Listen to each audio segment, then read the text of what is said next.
At 52 years old, Audrey Scott looked like everyone's favorite librarian, soft-spoken, gentle, with reading glasses perched on her nose and cardigans that had seen better decades. When the armed men stormed into Jefferson Community Bank that Tuesday morning, they saw exactly what they expected to see: a harmless middle-aged woman who would cower behind the counter and cause no trouble whatsoever.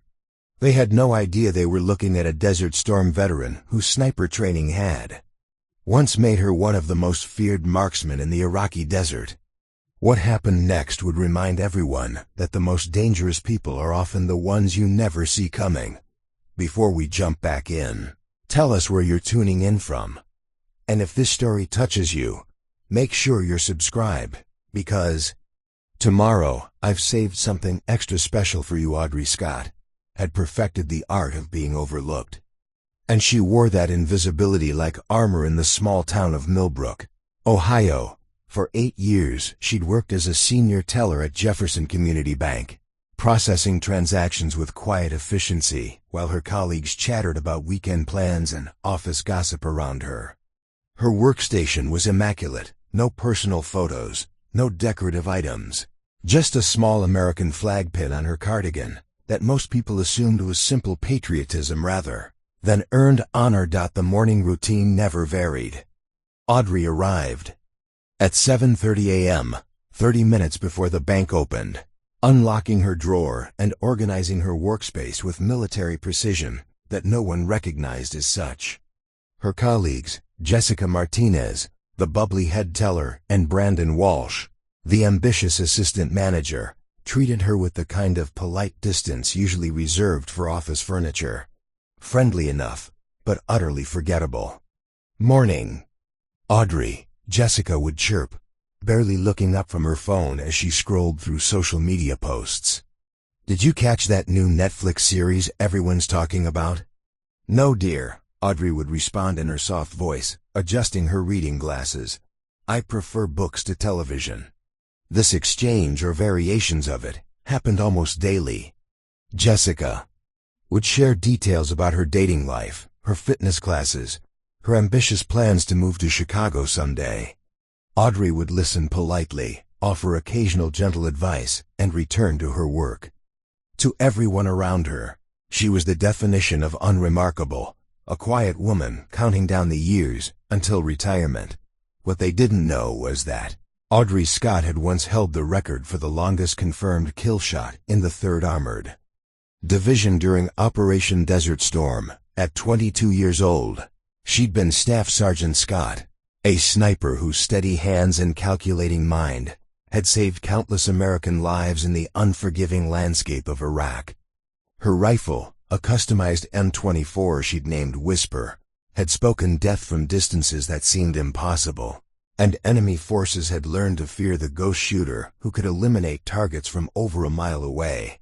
But that was 30 years ago, in what felt like a different lifetime.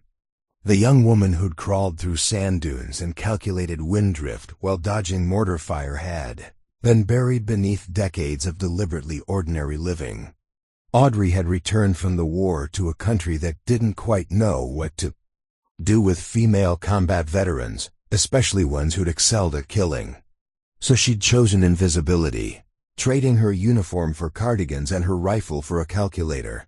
The decision hadn't been made lightly. After discharge, Audrey had tried working for a private security firm, but the corporate world felt suffocating after the clarity of military life. She'd attempted to join local law enforcement, but small-town police departments in 1993 weren't particularly welcoming to women, especially ones whose skills made their male colleagues uncomfortable. Every job interview became an exercise in downplaying her abilities, making herself seem less threatening, more palatable. Banking had seemed like the perfect solution. Numbers didn't judge. Money didn't care about her past. The work was methodical and precise, qualities that came naturally to someone trained in military discipline. Most importantly, nobody asked questions about what she'd done before arriving in Millbrook. She was simply the reliable older woman who never made mistakes and never caused problems, The irony wasn't lost on her that she'd gone from being one of the military's most lethal assets to being treated like a piece of office equipment. But Audrey had made peace with that trade-off. The nightmares had mostly stopped. The hypervigilance that had kept her alive in combat had mellowed into a general awareness that she passed off as attentiveness to detail. She'd built a quiet life in a quiet town, and if that life felt smaller than the one she'd left behind, it was also safer for everyone involved. Her small apartment above Murphy's Diner reflected this deliberate ordinariness. Floral wallpaper, secondhand furniture, a television that she rarely watched. The only hint of her military past was carefully hidden in a locked cedar chest in her bedroom closet. Her medals, her unit photos, and a single photograph of herself in desert camouflage, looking impossibly young and fierce as she posed with whisper after a successful mission. At work, Audrey's colleagues saw only what she allowed them to see. When Brandon Walsh complained about the stress of managing difficult customers, she'd offer calming words about patience and understanding. When Jessica worried about walking to her car alone after dark, Audrey would suggest well-lit parking spots and pepper spray, never mentioning that she could disable an attacker in 17 different ways without breaking a sweat. The closest anyone came to glimpsing her true nature was during the monthly bank safety drills.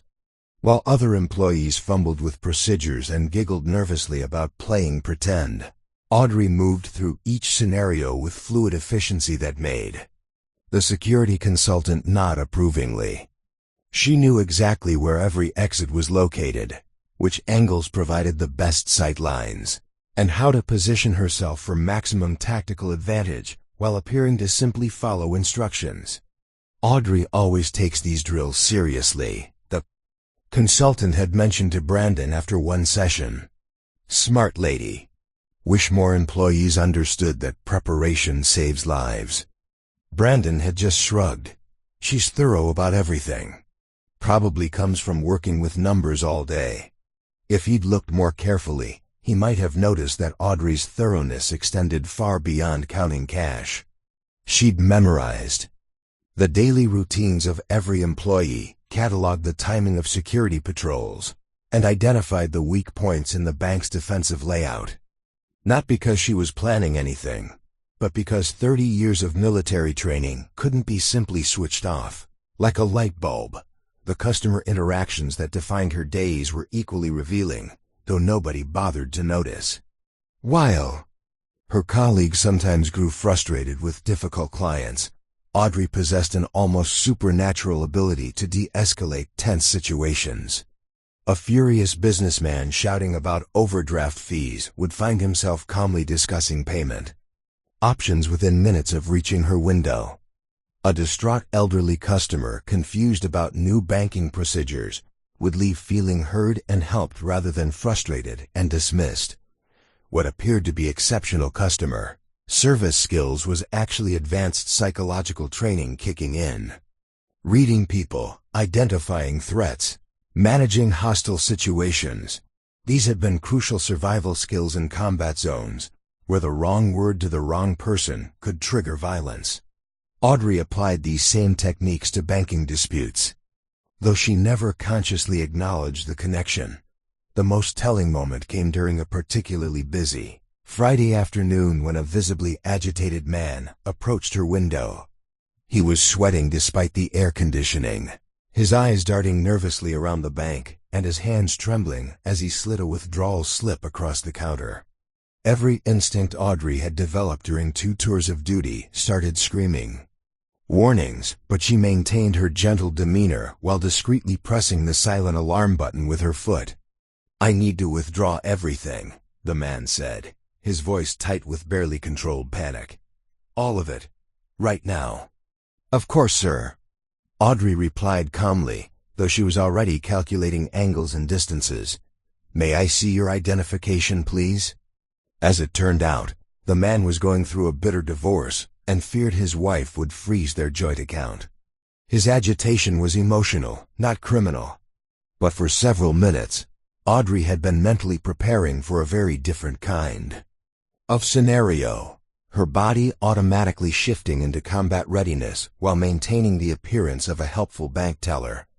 Security footage from that day would have shown nothing unusual, just a patient older woman helping a distressed customer. But if anyone had known what to look for, they might have noticed how Audrey positioned herself at an angle that provided clear sight lines to all entrances, how her free hand remained below the counter where she could reach the panic button, and how her voice carried exactly the right tone to keep the situation from escalating. That was Audrey Scott's secret. She was a weapon disguised as a librarian, a trained killer hiding behind reading glasses and cardigans. For 8 years, she'd successfully convinced everyone around her that she was harmless, ordinary, forgettable. She'd traded her reputation as one of the military's most effective snipers for complete anonymity in small-town Ohio. What she didn't realize was that sometimes the past doesn't stay buried, and sometimes being underestimated is the most dangerous thing that can happen to the people doing the underestimating. The clock on the bank wall showed 9:47 a.m. on what had started as an ordinary Tuesday morning. In 13 minutes, 3 armed men would walk through the front door, and Audrey Scott's carefully constructed invisible life would collide violently with the skills she'd spent 3 decades trying to forget, the weapons training that had made her legendary in the desert was about to remind everyone in Millbrook that appearances can be fatally deceiving. Preparing and narrating this story took us a lot of time, so if you are enjoying it, subscribe to our channel. It means a lot to us. Now back to the story. The 3 men who entered Jefferson Community Bank at exactly 10 a.m. had studied the building's layout for weeks, timing the morning rush and identifying the optimal moment to strike. Marcus Webb, the leader, was a career criminal whose previous bank jobs had relied on overwhelming intimidation and rapid execution. His partners, Tommy Chun and Derek Sullivan, were younger and hungrier, desperate enough to follow Webb's plan without questioning the details. What they'd observed during their surveillance seemed perfect: a small-town bank with minimal security, elderly customers who would panic easily, and a staff that appeared soft and compliant. Their research had been thorough but entirely focused on structural vulnerabilities rather than human ones. They'd noted the single security guard, the camera placements, and the escape routes, but they'd paid no attention to the quiet older woman behind teller window 3. That oversight would prove to be their critical mistake. Webb pushed through the glass doors first, his hand already reaching inside his jacket. The morning rush was in full swing. A line of customers conducting routine transactions, the soft murmur of conversation, the gentle hum of the air conditioning system. Everything appeared exactly as they'd planned.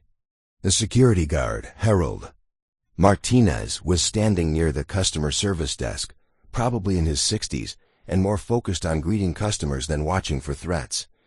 "Everyone on the ground, this is a robbery."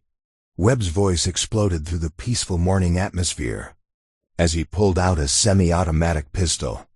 Tommy and Derek flanked him, their own weapons appearing with practiced coordination. Nobody moves, nobody gets hurt. The reaction was immediate and predictable. Customers screamed and dropped to the floor, purses and briefcases scattering across the marble tiles. Jessica Martinez shrieked and ducked behind her counter, her hands shaking as she reached for the silent alarm. Brandon Walsh, who'd been reviewing loan applications at his desk, froze completely, his face draining of color as he stared at the armed men. But Audrey Scott's reaction was different. While everyone else was processing shock and fear, Audrey's mind shifted instantly into combat assessment mode. 30 years of civilian life vanished in the space of a heartbeat, replaced by the cold calculation that had kept her alive in the Iraqi desert. Her body remained perfectly still behind her teller window, but her brain was already running tactical analysis at superhuman speed. 3 hostiles. Primary target: 6'2", approximately 200 pounds. Weapon appears to be a Glock 19. Dominant right hand but inexperienced grip suggests limited training. Secondary targets: younger, more nervous, likely to make mistakes under pressure. Security. Guard compromised. Customers creating chaos. Multiple civilians in potential crossfire zones. The transformation was invisible but complete. Staff Sergeant Scott was back. You heard him. Derek shouted, waving his pistol toward the customer area. Face down, hands behind your heads. Do it now. His voice cracked slightly, betraying the nervousness that Audrey's trained ear immediately identified. Young, inexperienced, probably his first armed robbery. That made him dangerous in a different way, unpredictable, likely to overreact. Webb approached the teller line with professional confidence, his weapon trained on Jessica, who was sobbing behind her station. You, he barked at her. Start emptying. The drawers, all of them. Move fast and keep quiet. I can't. Jessica stammered, her hands shaking so badly she couldn't operate her computer terminal. The password ... I can't remember ... Then figure it out. Webb's patience was already wearing thin. The plan called for a 3-minute operation, in and out before police could respond. Delays meant disaster. It was Tommy who noticed Audrey. Hey, he called out, pointing his weapon in her direction. Lady, you too. Open your drawer. Audrey looked up slowly, her hands visible on the counter, her expression showing exactly the right amount of fear for a terrified bank teller. But behind her reading glasses, her eyes were conducting rapid reconnaissance. Exit points, civilian. Positions, weapon capabilities, potential cover options. Every detail processed and categorized with military efficiency. Please don't hurt anyone, she said in a trembling voice that perfectly masked the steel underneath. I'll do whatever you want. Her compliance seemed to satisfy Tommy, who turned his attention back to herding the customers into a tighter group. This gave Audrey crucial seconds to complete her assessment.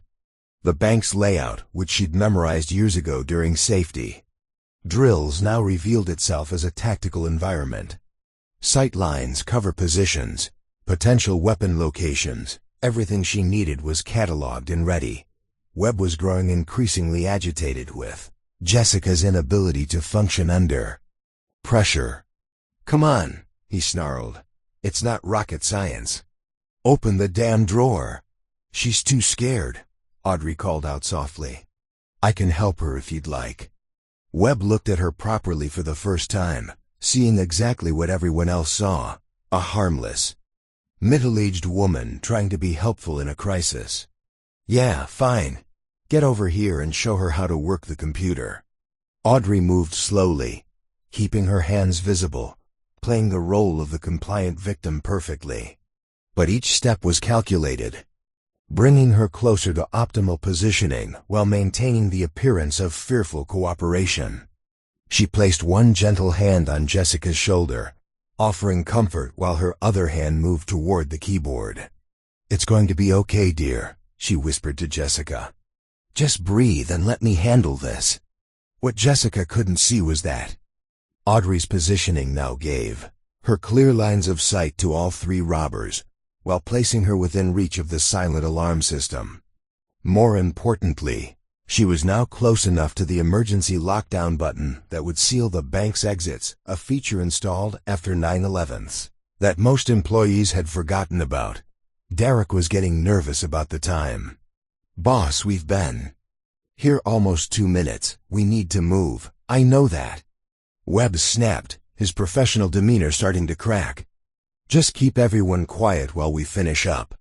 Audrey's fingers moved across Jessica's keyboard with practiced efficiency, accessing the cash drawer controls while simultaneously observing the robber's positioning and behavior patterns. Webb was focused on the money, Derek was watching the customers, and Tommy was getting increasingly agitated as the operation stretched longer than planned. That's when Harold Martinez, the security guard, made a decision that changed everything. Harold had been with the bank for 15 years, and in all that time, he'd never faced anything more dangerous than an occasional unruly customer. His training was minimal, his experience non-existent, But he was also a proud man who'd served in Vietnam and couldn't stand watching criminals terrorize innocent people. Moving as quietly as his aging joints would allow, Harold began edging toward the emergency phone behind the customer service desk. His plan was simple: call for backup and try to provide information that might help police respond more effectively. But Tommy spotted the movement. "Hey, old man, what do you think you're doing?" Tommy spun toward Harold, his weapon raised and his finger already tightening on the trigger. The situation was about to escalate from robbery to murder, and everyone in the bank could sense it. Customers whimpered, Jessica's sobbing grew louder, and even Webb paused in his cash collection to assess the developing crisis. In that moment of escalating tension, with an inexperienced criminal pointing a loaded weapon at an innocent security guard, Audrey Scott faced a choice that would define everything that followed. She could maintain her cover, continue playing the harmless bank teller, and hope that Tommy wouldn't pull the trigger. Or she could reveal exactly who she really was and remind three criminals why Desert Storm snipers were some of the most feared soldiers on Earth. The decision took exactly 0.3 seconds to make. Staff Sergeant Scott had never left a soldier behind. And she wasn't about to start with Harold Martinez. What happened next would transform Audrey from the invisible woman into a legend that Millbrook would never forget. The quiet bank teller was about to disappear forever, replaced by a warrior whose skills had been honed in the crucible of combat and perfected through 3 decades of patient waiting. The storm that had been brewing for 30 years was finally about to break, and 3 criminals were about to learn that sometimes the most dangerous enemy is the one you never see coming. Tommy's finger continued its deadly pressure on the trigger, unaware that he was about to face a woman who'd once held the record for the longest confirmed kill in her entire division. The clock on the wall showed 10:02 a.m.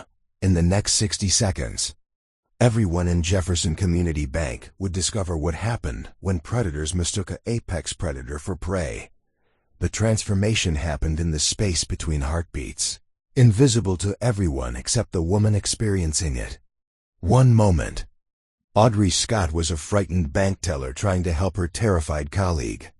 The next, she was Staff Sergeant Scott, calculating kill trajectories and threat assessments with the cold precision that had made her legendary in the Iraqi desert. Tommy's finger was already applying pressure to his trigger, the weapon aimed directly at Harold Martinez's chest. In civilian terms, the security guard had perhaps 2 seconds to live. But Audrey wasn't thinking in civilian terms anymore. She was operating on military time, where 2 seconds was an eternity and split second. Decisions determined who lived and who died. "Wait," she called out sharply, her voice cutting through the bank's tense atmosphere with unexpected authority. "Don't shoot him."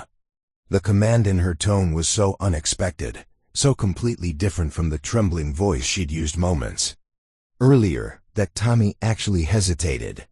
Webb and Derek turned to stare at her, confusion replacing their focused aggression. Even the customers stopped whimpering, startled by the sudden change in the quiet teller's demeanor. "What did you say?" Webb demanded, his own weapon swinging toward Audrey. She raised her hands slowly, maintaining the appearance of surrender while her mind continued its tactical assessment. 3 weapons, all pointed in different directions now. Tommy still had Harold in his sights, but his concentration was broken. Derek was watching the customers, but his attention was divided. Webb was focused on her, which meant his peripheral awareness was compromised. "I said don't shoot him," Audrey repeated, her voice steady now, all pretense of fear evaporating. "If you fire that weapon, every police officer in 3 counties will be here within minutes. Is that really part of your plan?" The logic was sound, and Webb was professional enough to recognize it. But something else was bothering him, something about the way this supposedly harmless bank teller was suddenly talking like someone who understood tactical situations. "Who the hell are you?" he asked, his instincts finally picking up what his conscious mind had missed. Audrey smiled, and for the first time in 30 years, It wasn't the gentle expression of a small-town bank employee. It was the predatory grin of someone who'd spent 2 tours of duty hunting human targets in a hostile desert environment. "Someone you really should have researched more carefully," she said. That's when Webb noticed her positioning.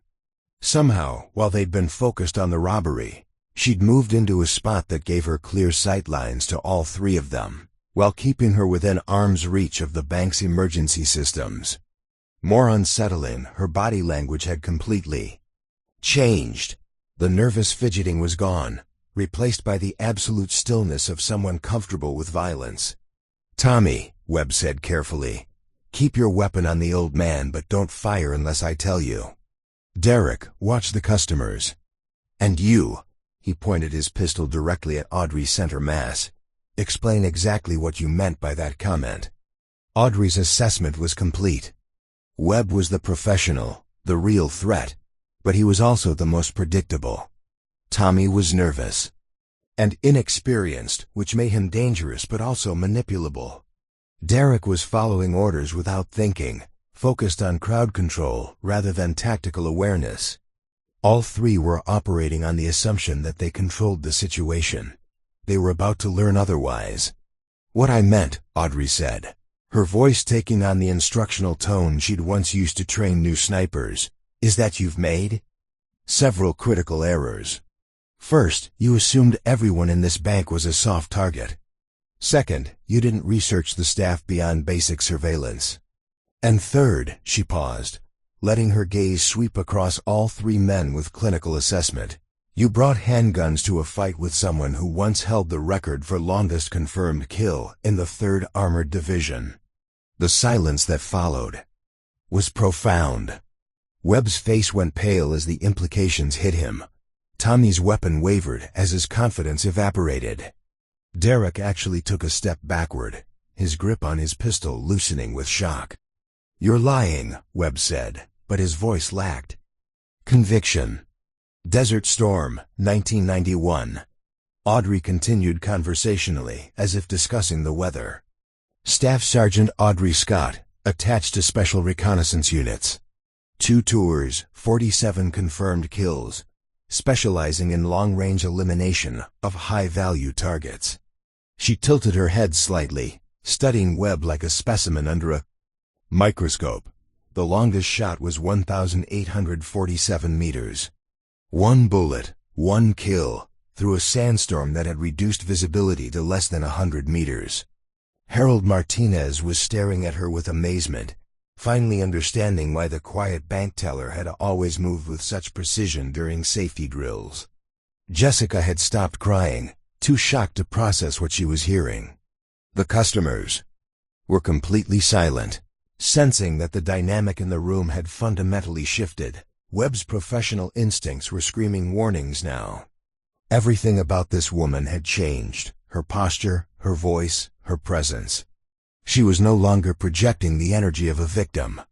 Instead, she radiated the confident lethality of an apex predator who just decided to stop hiding. "That's impossible," Tommy stammered. "You're just a bank teller." "For 30 years, yes," Audrey agreed. "And I've enjoyed the peaceful life. But here's what you need to understand about soldiers like me. We never really retire. We just go dormant. And you gentlemen have just provided the stimulation needed to wake up skills I've spent 3 decades trying to forget." She moved then, not quickly enough to trigger an immediate violent response, but with deliberate purpose that made all 3 robbers tense. Her hand reached slowly toward her cardigan pocket. "Don't move," Derek shouted, swinging his weapon toward her. "Relax," Audrey said calmly. "I'm just retrieving something that might interest you." From her pocket, she withdrew a small leather wallet. With one fluid motion, she flipped it open to reveal a military ID card that was decades old but unmistakably authentic. The photograph showed a much younger woman in desert camouflage, but the eyes were identical, cold, calculating, and utterly without fear. Webb studied the ID from a distance, his robbery expertise warring with growing dread. The woman in the photograph was clearly the same person standing before him, but the transformation was so complete, it seemed impossible. The friendly bank teller had vanished, replaced by someone who looked like she could kill all three of them without breaking a sweat. "So here's the situation," Audrey continued, pocketing the ID with the same deliberate movement. "You've got three options. Option 1. You leave now quietly, and I pretend this never happened. Option 2. You continue with your robbery, and I demonstrate exactly why Desert Storm snipers were some of the most feared soldiers in modern warfare. Option 3. She paused, her smile becoming truly frightening. "You do something stupid like threatening innocent people, and I show you what 47 confirmed kills really means." Tommy was beginning to panic. "This is crazy. She doesn't even have a weapon." Audrey's laugh was soft and genuinely amused. "Oh, sweetheart, you're looking at the weapon. Everything else is just tools." The psychology was perfect, and Audrey knew it. She'd spent years studying how to break enemy morale without firing a shot, how to create doubt and fear that would make opponents defeat themselves. These three criminals had entered the bank with confidence and clear objectives. Now they were facing someone whose very presence challenged everything they thought they knew about control and intimidation. Webb was the first to recover, his criminal experience helping him process the new information. "You're bluffing," he said, though his voice suggested he didn't entirely believe it. "You're a bank teller. You don't have access to weapons or any way to stop us." "You're absolutely right," Audrey agreed. "I don't have access to my rifle, my spotting scope, or any of the equipment that made me legendary in Iraq. All I have is 30 years of close-quarters combat training, an intimate knowledge of human anatomy, and 3 decades of suppressed muscle memory that's currently flooding back like a dam burst." Asterisk, she demonstrated by moving into a combat stance so fluid and natural that it looked like she was simply shifting her weight. But everyone in the bank, criminals and civilians alike, could suddenly sense the lethal potential radiating from her small frame. "The beautiful thing about hand-to-hand combat," she continued conversationally, "is that you don't need special equipment. You just need to know exactly where to apply pressure, how much force is required, and how to move faster. Then your opponent can react." Derek was openly sweating now. "Boss, maybe we should just take what we've got and get out of here." But Webb's pride was engaged now, his criminal reputation on the line. He'd successfully robbed dozens of banks over the years, and he wasn't about to be intimidated by a middle-aged woman, military training or not. "Enough games," he snarled, raising his weapon to point directly at Audrey's head. "You might have been tough 30 years ago, but you're old now, and we've got the guns. So here's what's going to happen. You're going to open every cash drawer in this place, and then we're going to walk out of here with everything of value." Audrey nodded thoughtfully, as if considering his proposal. "That's certainly one way this could end," she agreed. "But before you commit to that course of action, let me share one more piece of information from my military service." "What's that?" Webb demanded. "The thing about being a sniper," Audrey said, her voice dropping to barely above a whisper, "is that we're trained to wait. Sometimes for hours, sometimes for days. We learn patience that most people can't imagine, and we develop the ability to strike at exactly the right moment with absolutely perfect timing." She paused, letting the words sink in. "I've been waiting for the right moment since you walked through that door." The bank's emergency alarm suddenly erupted in a piercing wail that shattered the tense silence.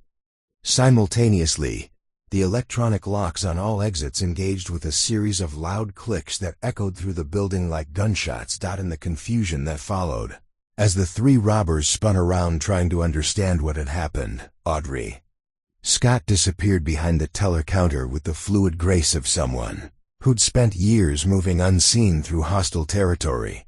When she reappeared 3 seconds later, everything had changed. And the real demonstration of what a Desert Storm sniper could accomplish was about to begin. The piercing wail of the emergency alarm transformed Jefferson Community Bank from a crime scene into a battlefield. The electronic locks engaging on all exits created an immediate psychological shift. The robbers were no longer in control of their escape route, and everyone in the building knew it. But what turned confusion into chaos was the sudden disappearance of the woman, who just claimed to be a decorated combat veteran. Webb spun in a complete circle, his weapon sweeping across empty space where Audrey had been standing moments before. Where did she go? He shouted over the alarm, his professional composure finally cracking under the pressure. Tommy was backing toward the wall, his pistol raised but with no target to aim at. She was right there. How does someone just vanish like that? The answer lay in skills Audrey had learned during urban warfare training in Iraq, where survival often depended on the ability to move unseen through hostile territory.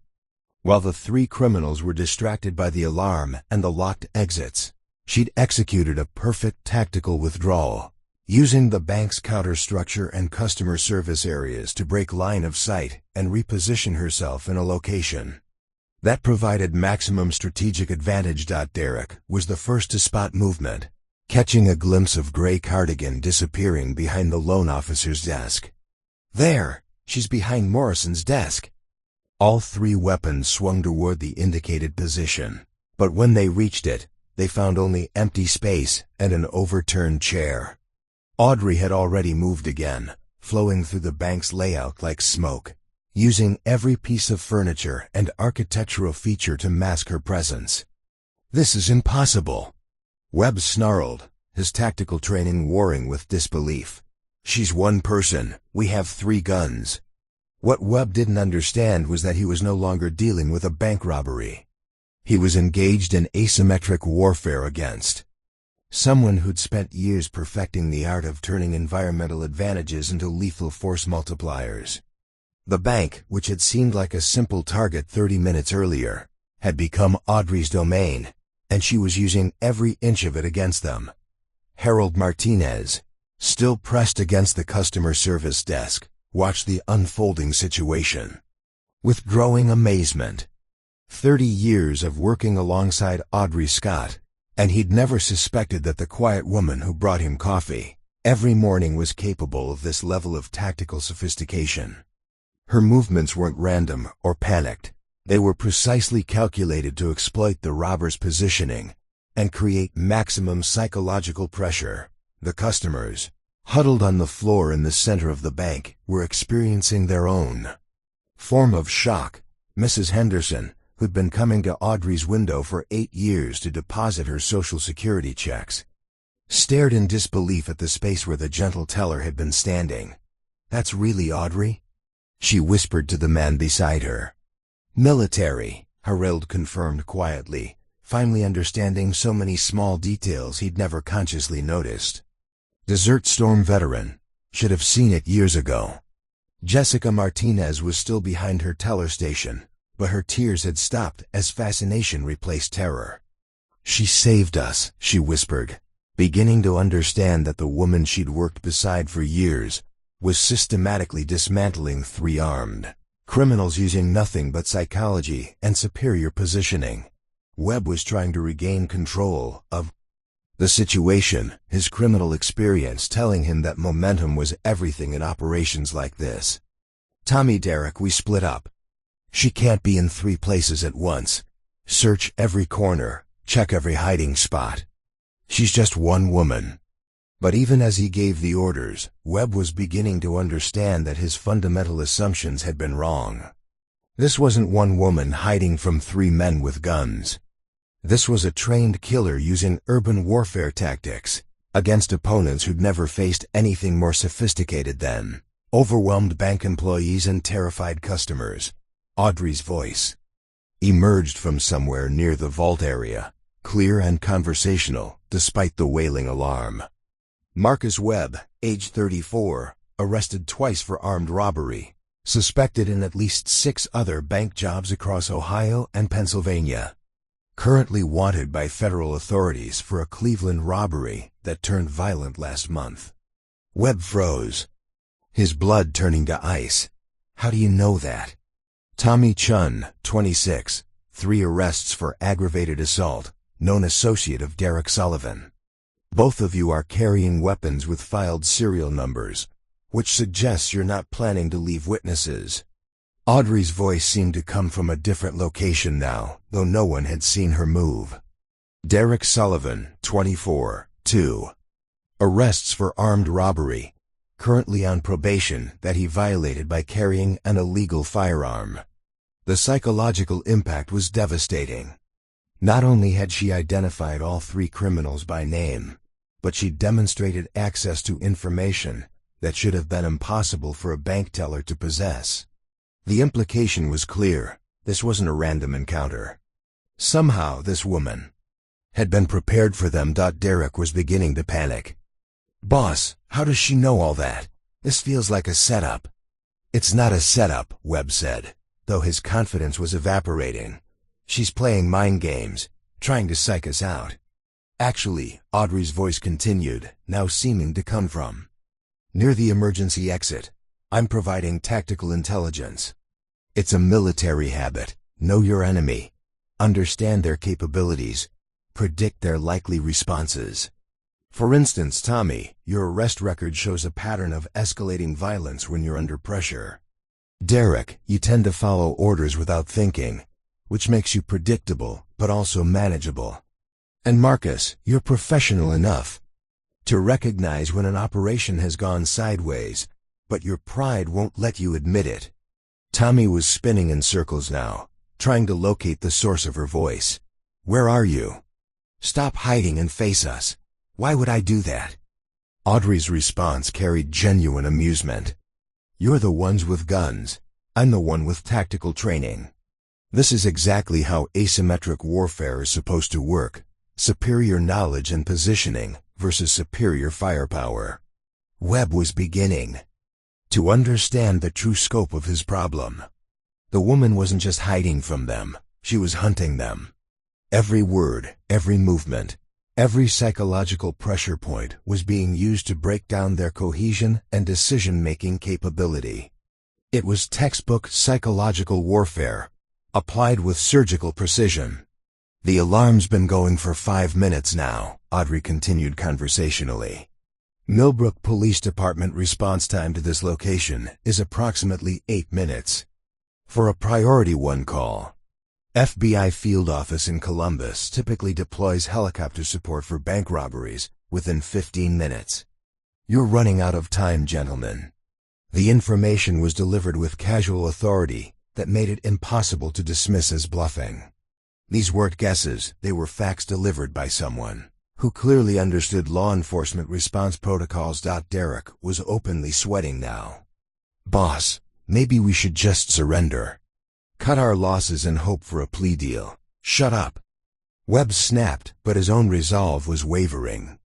The operation had gone from simple robbery to nightmare scenario in the space of minutes, and he was beginning to understand that they were facing someone completely outside their experience. That's when Audrey made her next move. The first indication was a soft metallic click from somewhere near the vault entrance. Tommy spun toward the sound, his weapon raised, but found nothing except shadows and empty space. Then Derek heard a similar sound from the opposite direction, near the customer service area. "What was that?" Tommy demanded, his voice cracking with stress. "Tactical positioning," Audrey responded, her voice now seeming to surround them rather than coming from any specific location. "I'm closing off your movement options while maintaining multiple egress routes for myself. Basic battlefield control." Webb was finally beginning to grasp the full extent of his miscalculation. They weren't dealing with a frightened bank employee who'd gotten lucky. They were facing a combat veteran who was systematically applying military tactics to a civilian environment, and doing it with the kind of precision that only came from extensive real-world experience. The sounds continued, soft clicks, barely audible movement, the whisper of fabric against furniture. Audrey was repositioning constantly, never staying in one location long enough to be targeted, always maintaining the initiative while the robbers reacted to her movements. "This is psychological warfare," Webb announced to his partners, trying to project confidence he no longer felt. "She's trying to break us down mentally before making her move." "It's working," Derek admitted, his weapon trembling in his hands. "I can't even tell where she is anymore." That's when the lights went out. The bank plunged into complete darkness except for the emergency lighting that cast eerie red shadows across the marble floor. The alarm continued its piercing wail, but now the three robbers were operating in an environment that favored someone with military training over criminals, accustomed to overwhelming civilian targets. Night vision wasn't part of your surveillance, was it? Audrey's voice emerged from the darkness, calm and assured. "Another oversight. You focused on daytime operations, normal lighting conditions, predictable variables. But combat veterans learn to operate in any environment, under any conditions." Tommy fired wildly toward the sound of her voice, the muzzle flash illuminating nothing but empty space and scattered furniture. The gunshot echoed through the bank like thunder, but it only served to pinpoint his exact location for someone trained in target acquisition. "Poor tactical decision," Audrey observed clinically. "Firing blind reveals your position without eliminating the threat. Plus, you've just committed attempted murder in a federal building, which carries a much harsher sentence than simple robbery." Webb was trying to maintain control, but the darkness had fundamentally shifted the balance of power. "Everyone stay calm. She's still just one person."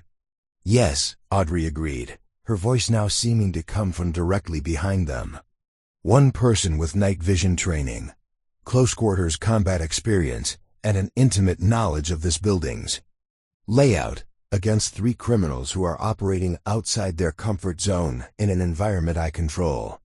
The sound of sirens was becoming audible in the distance, growing steadily louder as police units responded to the alarm. Time was running out for the robbers, and everyone in the bank knew it. In the red-tinted emergency lighting, shadows moved with purpose and precision. The hunt was about to enter its final phase, and three armed criminals were beginning to understand what it meant to face a predator who'd been honing her skills for 30 years. The Desert Storm sniper was done playing games. The sound of approaching sirens had transformed the bank from a crime scene into a pressure cooker, and Webb knew it. 7 minutes had passed since the alarm started wailing, which meant Millbrook police units were less than 60 seconds away. The darkness that had given Audrey the tactical advantage was now working against everyone, including the hostages who were becoming increasingly difficult to manage in the chaos. "We need those lights back on," Webb shouted into the red-tinted emergency lighting, "and we need a way out of here." "The emergency lighting system has a manual override." Audrey's voice drifted from somewhere near the vault area. "It's located in the security office behind the customer service desk. Of course, reaching it would require crossing approximately 30 feet of open floor space where you'd be completely exposed." Derek was gripping his weapon so tightly his knuckles had gone white. "She's doing this on purpose. She's hurting us." "Of course I am," Audrey confirmed with clinical detachment. "It's called controlling the battlefield. You establish kill zones, limit enemy movement options, and force your opponents into positions where you have maximum tactical advantage." Tommy fired another wild shot toward her voice, the muzzle flash revealing his increasingly panicked state. The bullet embedded itself harmlessly in the far wall, but the gunshot caused several customers to scream in renewed terror. "Stop shooting blindly," Webb commanded, his leadership beginning to fracture under pressure. "You're wasting ammunition and giving away our positions." "Actually," Audrey interjected, "he's doing exactly what I expected." Untrained shooters under stress exhibit predictable behavioral patterns. Panic fire, loss of muzzle discipline, degraded situational awareness. Tommy's psychological profile suggested he'd be the first to break under pressure. The accuracy of her assessment was devastating. Tommy was indeed the weakest link, his inexperience and nervous energy making him increasingly unreliable as the situation deteriorated. Webb had counted on intimidation and speed to carry the robbery, but those advantages had evaporated the moment they'd encountered someone who understood violence at a level they couldn't comprehend. The sirens were getting closer, their wailing, harmony with the bank's alarm, creating a soundtrack of approaching doom. Webb made a desperate calculation. They needed hostages to negotiate with police, but managing hostages in the dark while being hunted by a combat veteran was proving impossible. "Attention, customers," he called out, his voice cracking slightly. "We're going to need some of you to come with us when we leave. Anyone who cooperates will be released unharmed." "No, they won't," Audrey's response cut through the darkness like a blade. "Your Cleveland robbery last month. You told the witnesses the same thing before Derek shot the security guard. Twice, in the back." The customers' renewed sobbing filled the bank as the implications sank in. These weren't just robbers. They were killers who'd already demonstrated willingness to murder innocent people. Harold Martinez, still pressed against the customer service desk, felt a hand touch his shoulder so lightly he almost thought he'd imagined it. Then Audrey's whisper reached his ear, so quiet only he could hear it. "Harold, I need you to listen very carefully. When I say now, I want you to crawl toward the emergency exit and get as far from the center of the bank as possible. Can you do that?"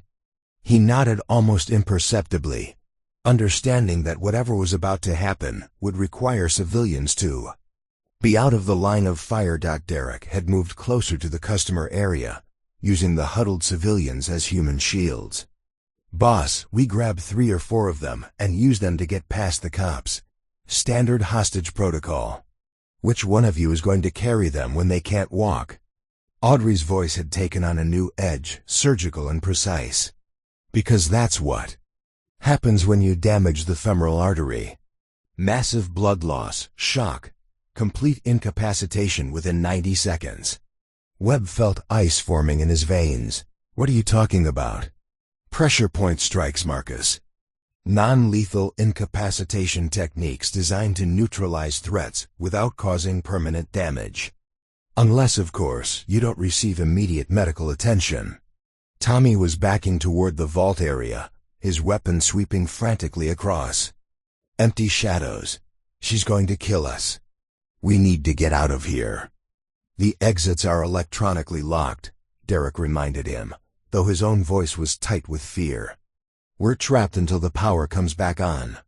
"Actually," Audrey said conversationally, "the emergency override I mentioned earlier? It doesn't just control the lighting. It also resets the security locks. All you have to do is reach the control panel without getting incapacitated in the process." Webb understood immediately that she was baiting them, offering a solution that would require exactly the kind of tactical movement that would expose them to attack. But with police sirens now clearly audible from multiple directions, they were running out of options. "Tommy, Derek, we move together toward the security office. Stay low, watch each other's backs, and shoot anything that moves." "Excellent tactical decision," Audrey approved. "Concentrate your forces, reduce your operational flexibility, and commit to a predictable movement pattern." "That's exactly what I was hoping you'd choose." The 3 men began their advance across the bank's open floor space, moving in a tight formation that should have provided mutual support, but instead created exactly the target concentration Audrey had been waiting for.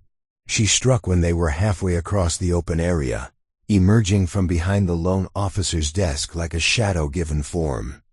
Her movement was so fluid and precise that Derek didn't even see her coming until she was already inside his defensive perimeter. The disarming technique was textbook, military close-quarters combat. A simultaneous strike to the wrist that loosened his grip while her other hand redirected his weapon's muzzle toward the ceiling. Derek's shot went wide, the bullet embedding harmlessly in the acoustic tiles above their heads. Before Tommy could swing his weapon toward her, Audrey had already moved again, using Derek's body as a shield while applying a blood choke that dropped him unconscious within seconds. The entire sequence took less than 3 heartbeats, and demonstrated exactly why close-quarters combat instructors had once used her techniques as training examples. Tommy's panicked shot missed her by inches, but his muzzle flash illuminated her position long enough for Webb to acquire a target. His shot was professional and precise, aimed center mass where it should have ended the confrontation immediately. But Audrey wasn't where his bullet went.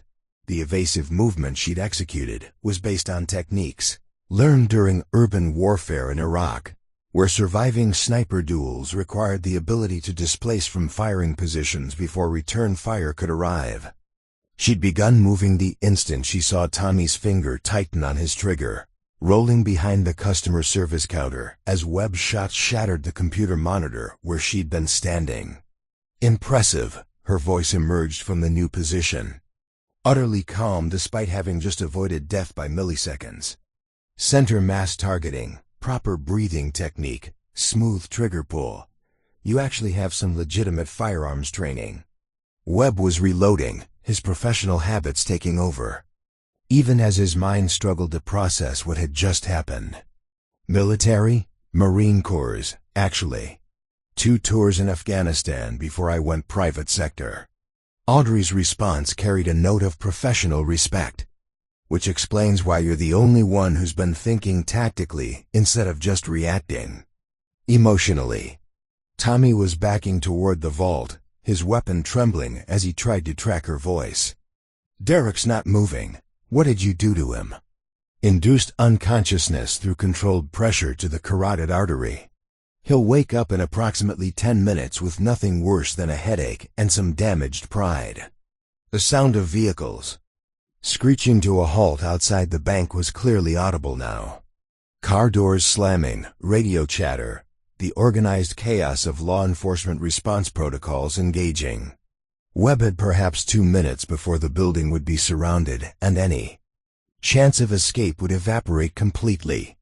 "Here's your situation," Audrey continued, her voice moving again as she repositioned for whatever came next. "Police are establishing a perimeter outside. You have one unconscious partner, one who's about to have a psychological breakdown, and approximately 90 seconds before this becomes a hostage standoff that you cannot win. So what do you suggest?" Webb asked, his criminal pragmatism warring with desperation.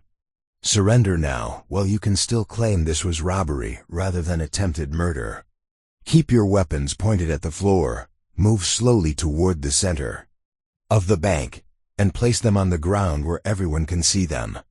Tommy was hyperventilating now, his grip on reality slipping as badly as his grip on his weapon. "No, no way. We're not going to prison because some old lady got lucky. Tommy," Audrey's voice carried the authority of someone accustomed to being obeyed under life or death circumstances. "You're about to make a decision that determines whether you live through the next 60 seconds. Choose carefully." The sound of bullhorns outside indicated that police had established their perimeter and were preparing to make contact. Webb could hear the organized movement of tactical units taking positions around the building. In that moment of ultimate pressure, with police closing in and a combat veteran controlling the situation from the shadows, Tommy Chun made the worst possible decision. Instead of surrendering, instead of following Webb's leadership, instead of thinking rationally about consequences, he chose to run. His panicked sprint toward the emergency exit triggered exactly the response Audrey had been preparing for. The final demonstration of what happened when speed met precision under ultimate pressure was about to begin, and everyone in Jefferson Community Bank was about to witness the difference between training for combat and surviving it. The desert Storm Sniper was done being patient. Tommy's desperate sprint toward the emergency exit was exactly the kind of panicked movement that separated trained soldiers from civilians under extreme stress. His footsteps echoed through the bank's marble interior as he abandoned any pretense of tactical awareness, focused solely on reaching what he perceived as safety. He never saw Audrey's interception coming. The technique she employed was called a dynamic takedown in military manuals, a method of stopping a fleeing target without causing permanent injury. As Tommy reached the halfway point of his sprint, Audrey emerged from behind a support pillar with the fluid grace of someone who'd spent years perfecting ambush tactics. Her shoulder check caught him just below the center of gravity, using his own momentum against him in a perfectly calculated impact that sent him tumbling across the polished floor. His weapon skittered away into the darkness, disappearing under a customer service desk as Tommy slid to a stop against the far wall. Entire sequence took less than 4 seconds and demonstrated the vast difference between civilian panic and military precision. While Tommy had been running blindly toward an exit he hoped might provide escape, Audrey had been calculating angles, timing, and force vectors to neutralize the threat with minimal collateral damage. 2 down, she announced calmly, checking. To ensure Tommy was conscious but incapacitated, 1 to go. Webb stood alone in the center of the bank, his weapon still raised, but his tactical situation completely compromised. Derek was unconscious near the vault area.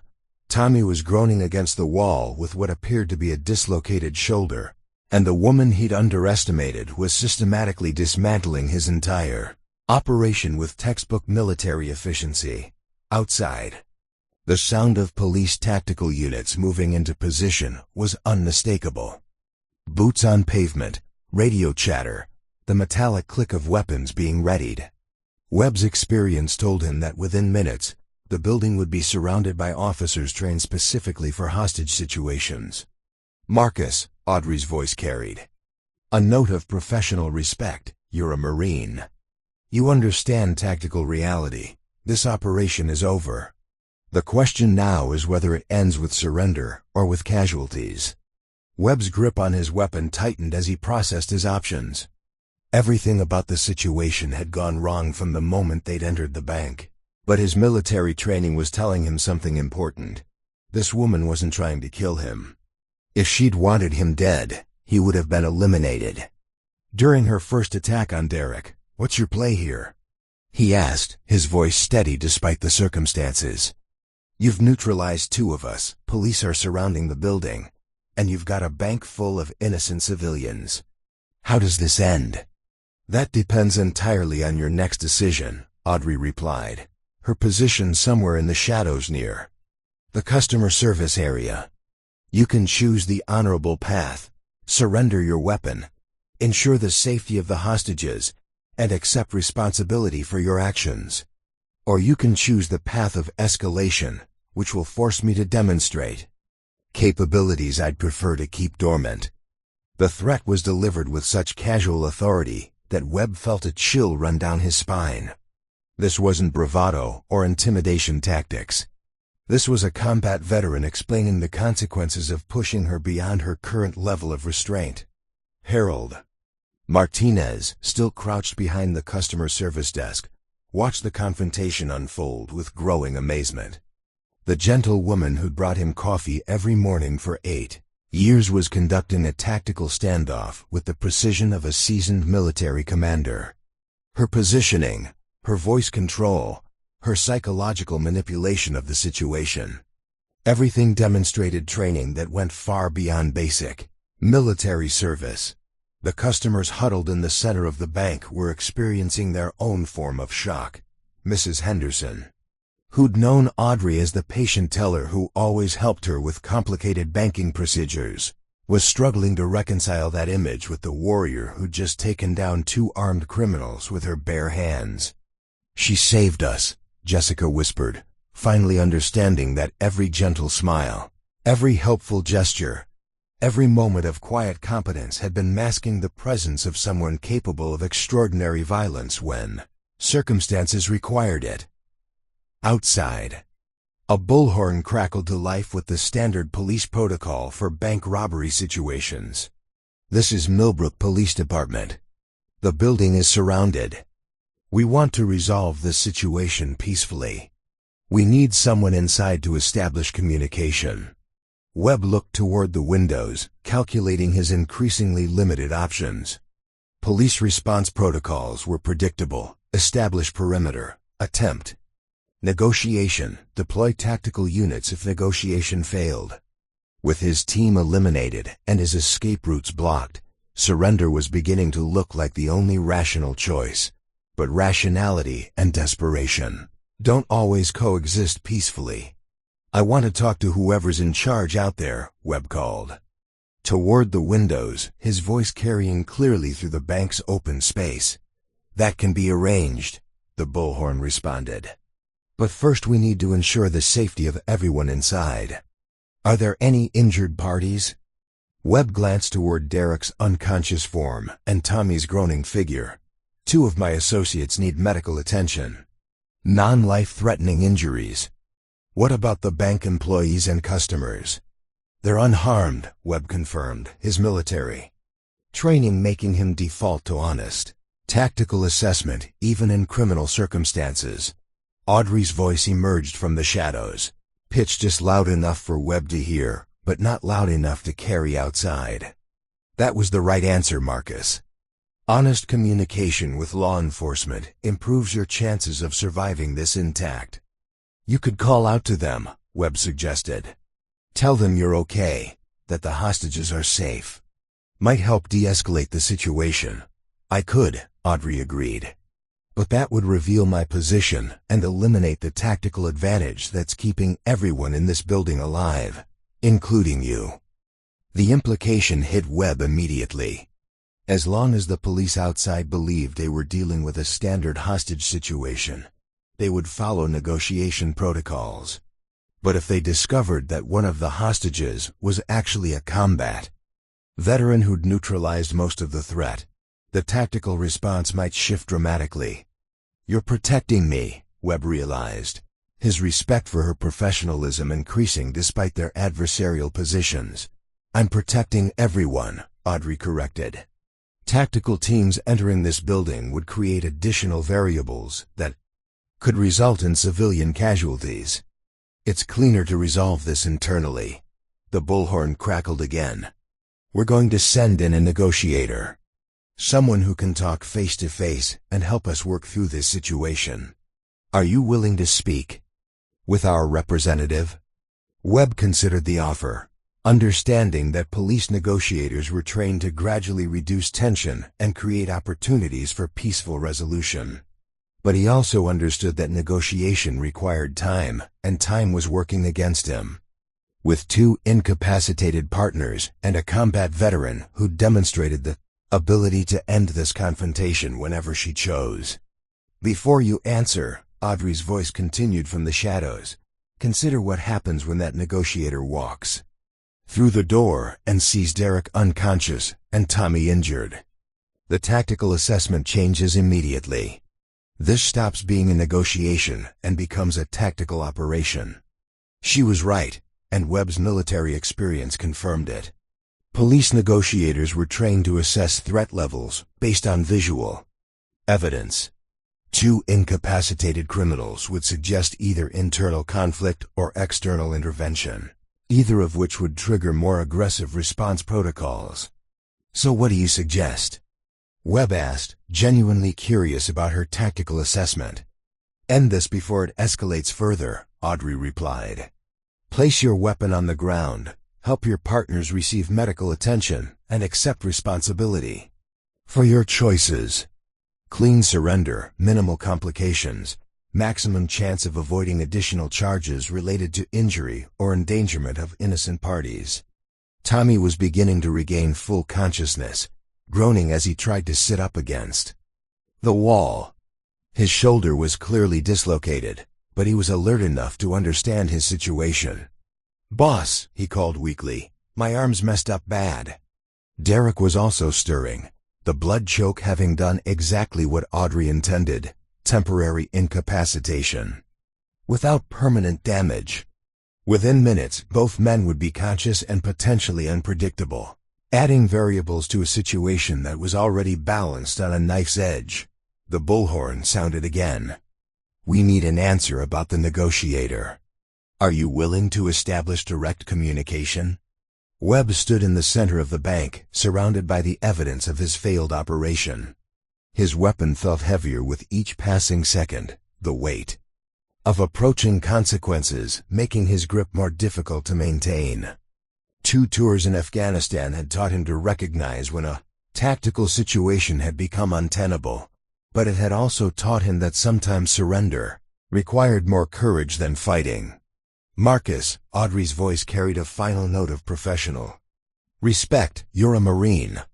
You understand honor, duty, and the responsibility to protect innocent lives. Don't let pride override the values that made you a good soldier." The moment of decision had arrived. Webb could continue the confrontation, risking civilian casualties and additional criminal charges, or he could demonstrate the kind of leadership that his military training had instilled. The choice would define not just the next few minutes, but potentially the rest of his life. Outside, the police tactical units were undoubtedly positioning for multiple contingencies. Inside, a Desert Storm veteran was maintaining perfect tactical control while giving him every opportunity to choose honor over desperation. Webb looked around the bank, one final time, at the terrified customers, at his incapacitated partners, at the shadows where a remarkable woman waited to see whether 30 years of careful anonymity would end with violence or wisdom. Then he made his choice. The silence that followed. Webb's internal struggle stretched for what felt like hours but lasted only seconds. In that crystalline moment of decision, 30 years of military honor warred against criminal desperation. While outside the bank, tactical units prepared for multiple scenarios that could end in tragedy, Webb's weapon began its slow descent toward the marble floor. "You're right," he said, his voice carrying the weight of absolute defeat, but also unmistakable relief. "This operation is over." The metallic clatter of his pistol hitting the floor echoed through the bank like a bell tolling the end of the crisis. Webb raised his hands slowly, palms visible, demonstrating the kind of surrender protocol that both he and Audrey understood from their military backgrounds. "Smart choice, Marine." Audrey's voice emerged from the shadows, carrying genuine respect for his decision.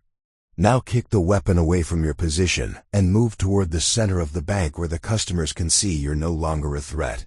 Webb complied, his movements deliberate and unthreatening. The customers who'd been huddled in terror for the past 20 minutes began to realize that the immediate danger was ending. Some started crying with relief, others remained frozen in shock, but all of them recognized that the dynamic in the room had fundamentally shifted. Harold Martinez was the first to stand, his legs shaking from the adrenaline that had been coursing through his system. "Audrey?" he called out tentatively. "Is it over?"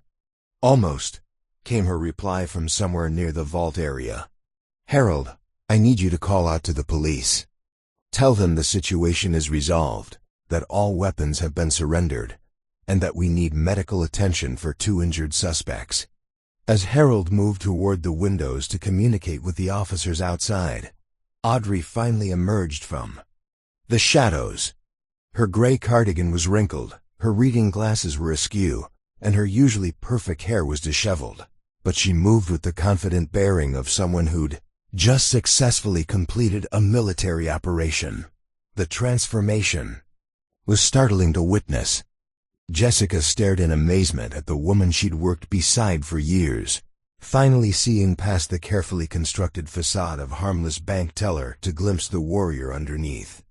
"Audrey, I had no idea. How did you ... "Later, dear," Audrey said gently, her voice already shifting back toward the maternal tone that had defined her civilian identity. "Right now we need to make sure everyone's safe and that these men receive appropriate medical care." She approached Webb with the clinical assessment of a combat medic evaluating a defeated enemy. "Any injuries I should know about?" "No, ma'am," Webb replied, maintaining the respectful tone appropriate for addressing a superior. "Tommy's got a dislocated shoulder. Derek might have a concussion from the blood choke, but nothing life-threatening." "Good," Audrey nodded approvingly. "You maintained proper restraint even under extreme stress. That speaks well of your character, whatever choices brought you here." The exchange was surreal to everyone watching, a bank robber and his victim conducting what appeared to be a professional debriefing in the aftermath of violence.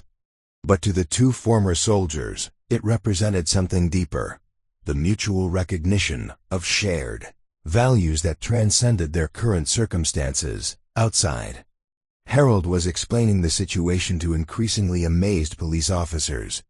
Yes, she's a bank employee. No, she's not injured. Yes, all three suspects are secured. I don't know how she did it. You'll have to ask her yourself. Tommy was struggling to sit upright against the wall, his face pale with pain and shock. "Boss," he called weakly to Webb, "what just happened? How did one lady take down all three of us?"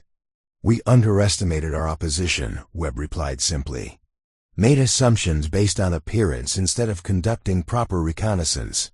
Military Training 101, Know Your Enemy."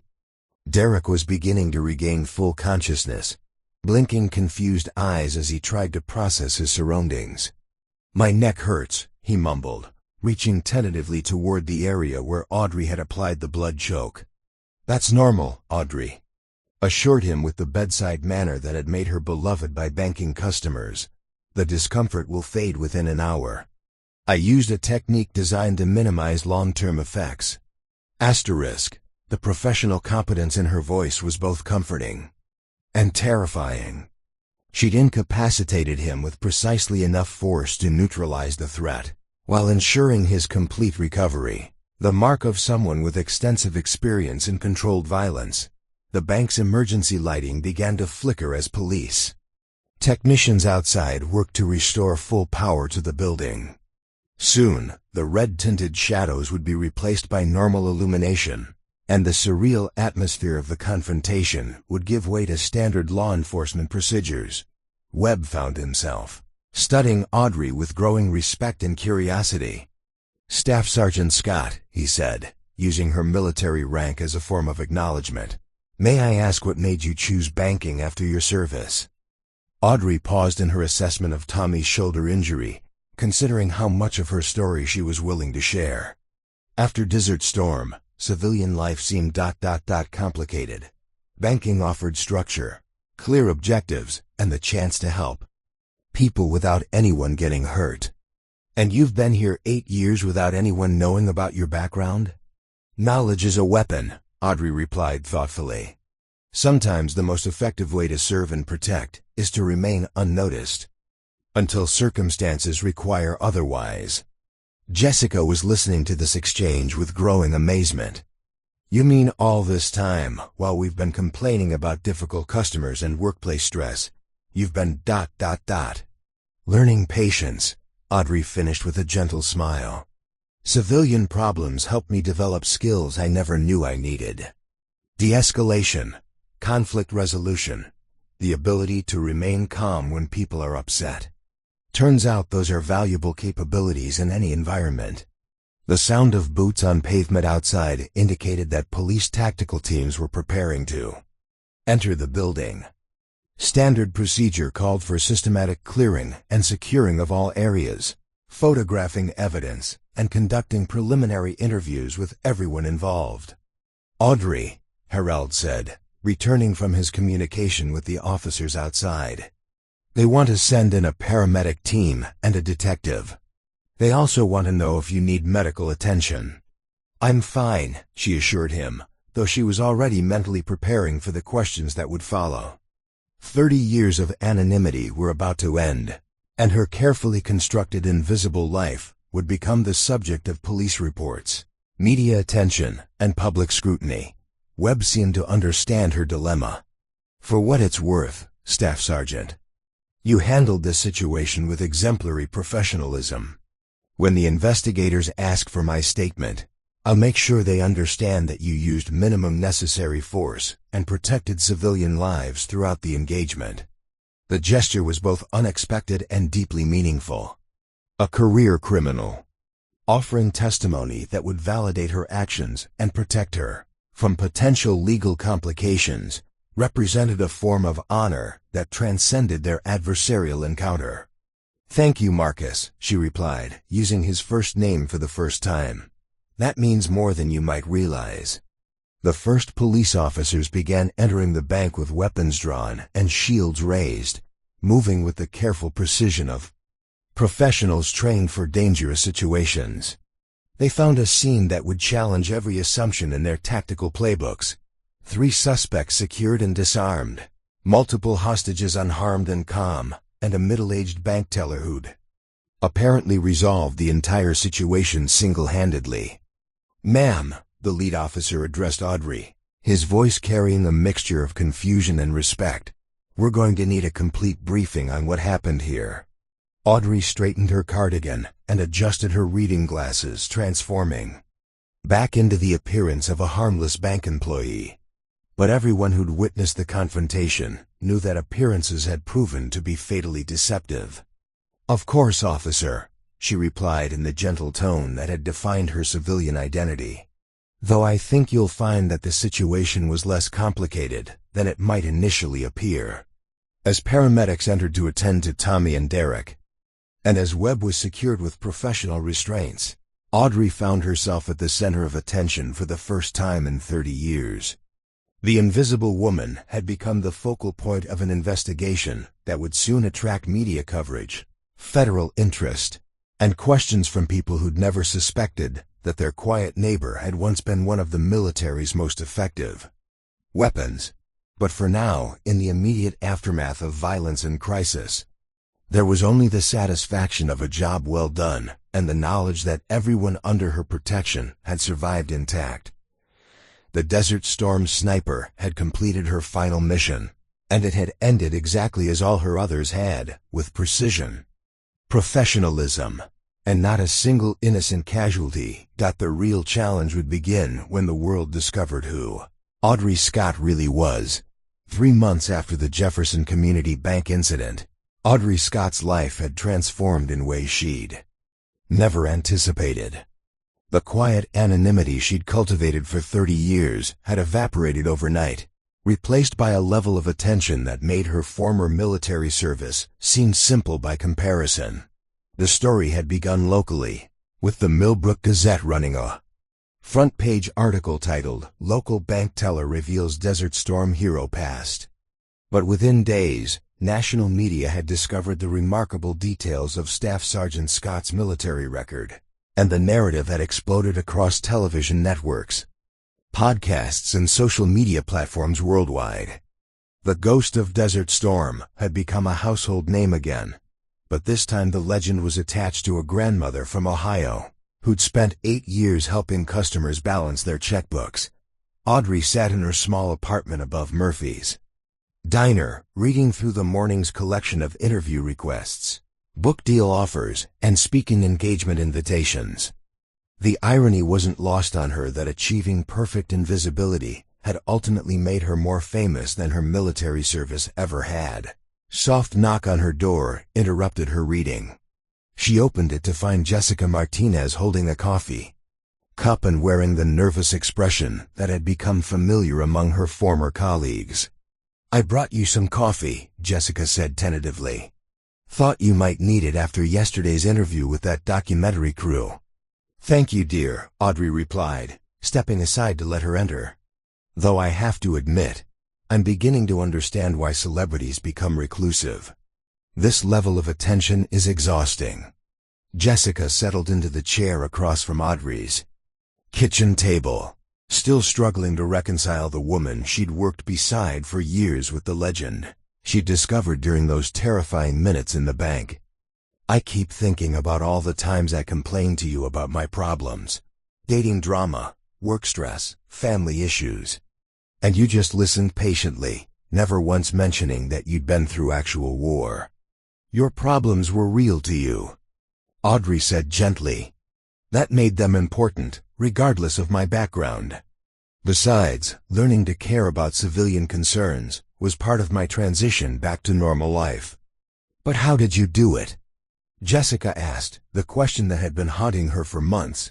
"How did you just disappear into being ordinary?"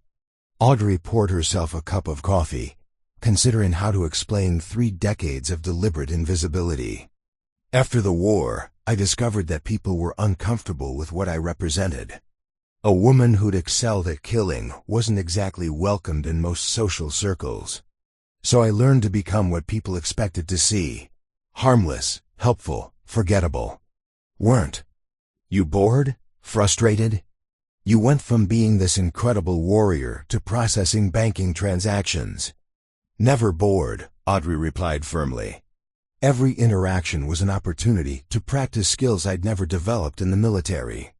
Patience, empathy, the ability to diffuse tension without violence. Those 8 years at the bank taught me things that combat never could. The transformation in public perception had been remarkable to witness. Initial media coverage had focused on the dramatic confrontation and Audrey's tactical skills, but subsequent interviews had revealed a depth of character that resonated far beyond her military achievements. Letters arrived daily from veterans struggling with civilian transition, women facing discrimination in male-dominated fields, and ordinary people who'd been inspired by her example of quiet strength. Audrey had become an accidental symbol of hidden potential and the power of underestimated individuals. Harold Martinez had visited the previous week, bringing updates from the bank and sharing his own amazement at the ongoing media attention. "Channel 7 wants to interview me again," he'd announced with pride. "They want to hear about what it was like working with a living legend for 8 years without knowing it." "You didn't work with a legend," Audrey had corrected him. "You worked with Audrey Scott, bank teller. Everything else was just background information." But Harold had shaken his head, his expression serious. "No, ma'am. After seeing what you did that day, I understand that we were working with someone extraordinary who was kind enough to pretend to be ordinary. That's even more impressive than the military stuff." The legal proceedings had concluded more favorably than anyone had expected. Webb's testimony had been crucial in establishing that Audrey had acted in defense of innocent lives, using minimum necessary force throughout the confrontation. Derek and Tommy had both pleaded guilty to multiple charges, while Webb had received a reduced sentence in exchange for his cooperation and recognition of Audrey's professionalism. Most surprisingly, Webb had requested a meeting with Audrey before beginning his prison term. They'd spoken for an hour in a conference room at the county courthouse, two former soldiers processing the strange circumstances that had brought them into conflict. "I wanted to apologize," Webb had said, his demeanor entirely different from the desperate criminal who'd threatened innocent people. "Not just for the robbery, but for underestimating you so completely. My military training should have taught me better." "Your military training did teach you better," Audrey had replied. "You made the right choice when it mattered most. That surrender took more courage than continuing to fight would have required." Webb had nodded thoughtfully. "I've been thinking about what you said that day, about choosing honor over desperation. I want you to know that I'm planning to use my time in prison to get my life back on track. Maybe find a way to serve again. Legally this time." The conversation had stayed with Audrey for weeks, reinforcing her belief that people were capable of choosing better paths, even after making terrible mistakes. The most unexpected consequence of her newfound fame had been the flood of job offers from security firms, law enforcement agencies, and private military contractors. Opportunities to return to the world of professional violence, with salaries that dwarfed anything she'd earned in banking. She'd declined them all. "Ma'am," one particularly persistent recruiter had argued during a phone call, "with your skills and experience, you could be training the next generation of military specialists. Think of the lives you could save by passing on your knowledge." "I am passing on my knowledge," Audrey had replied, "just not in the way you might expect." The truth was that Audrey had found her calling in an entirely different direction. The speaking engagements that had initially felt overwhelming had revealed a talent for communication and inspiration that surprised everyone, including herself. Her presentations about transition, resilience, and finding purpose beyond violence had begun attracting audiences far beyond military and veteran communities. Jessica finished her coffee and prepared to leave, but paused at the door. There's something I've been wondering about. That day in the bank, when everything was happening ... Were you scared? Audrey considered the question carefully. Terrified, she admitted. Not of the criminals or the weapons, but of what I might have to become again. I'd spent 30 years learning to be gentle, and I was afraid that using violence would erase all that progress. But it didn't, did it? No, Audrey smiled, understanding something about herself that had taken months to fully appreciate. If anything, it showed me that all those years of practicing patience and compassion had made me stronger, not weaker. I was able to resolve the situation with minimal harm, because I'd learned to see people as complex individuals rather than just targets. After Jessica left, Audrey returned to her correspondence, but her attention was drawn to a particular letter that had arrived that morning. The envelope bore the seal of the Department of Veterans Affairs, and the contents had surprised her more than any media interview or book deal offer. The letter was an invitation to serve on a congressional advisory committee studying veteran transition programs. Her unique perspective, someone who'd successfully navigated both military service and civilian reinvention, was exactly what policymakers needed to understand the challenges facing returning soldiers. It was an opportunity to serve again, but in a way that honored both her military experience and her civilian growth. A chance to help other veterans find their own paths between warrior and citizen, violence and peace, legend and ordinary life. Audrey looked out her window at the quiet streets of Millbrook, Ohio, where she'd spent 8 years learning to be invisible. The irony was perfect. By becoming completely ordinary, she'd prepared herself for extraordinary service in a way she'd never anticipated. Her phone rang, interrupting her reflection. The caller ID showed a number she didn't recognize, but the voice that greeted her was familiar from news broadcasts. Ms. Scott? This is Senator Patricia Williams from the Armed Services Committee. I'm calling to discuss your potential testimony before Congress regarding veteran transition programs. As Audrey listened to the senator's proposal, she realized that her story was far from over. The quiet bank teller had become a legend, but more importantly, the legend had learned to become fully human. Now she had the opportunity to help others make the same journey. Outside her window, Millbrook continued its peaceful routine, unaware that one of its most ordinary residents was about to become one of the most influential voices in veteran advocacy. The woman they'd assumed was harmless had saved a bank, inspired a nation, and discovered that sometimes the most powerful weapon is the wisdom to know when not to fight. Staff Sergeant Audrey Scott had completed her final transformation from invisible woman to visible advocate, carrying forward the lessons learned in both war and peace. The Desert Storm sniper had found her ultimate target, the hearts and minds of people who needed to understand that true strength lies not in the capacity for violence, but in the wisdom to choose compassion when both options are available. The legend of Audrey Scott would continue, but now it would be written in congressional hearing rooms and veteran support centers, in the lives of soldiers learning to be citizens, and in the quiet revolution of understanding that heroism comes in many forms. Sometimes the person everyone overlooks is exactly the person everyone needs. And sometimes the most dangerous thing you can do is assume that gentle means weak, that quiet means powerless, or that ordinary means unimportant. Audrey Scott had spent 30 years proving that the most profound victories are often the ones nobody sees coming, achieved by people nobody expects, in ways that change everything without anyone noticing until it's already done. The ghost had become a guide, and her greatest battles lay ahead. Up next, you've got 2 more standout stories right on your screen. If this one hits the mark, you won't want to pass these up. Just click and check them out. And don't forget to like, subscribe, and turn on the notification bell so you don't miss any upload from us.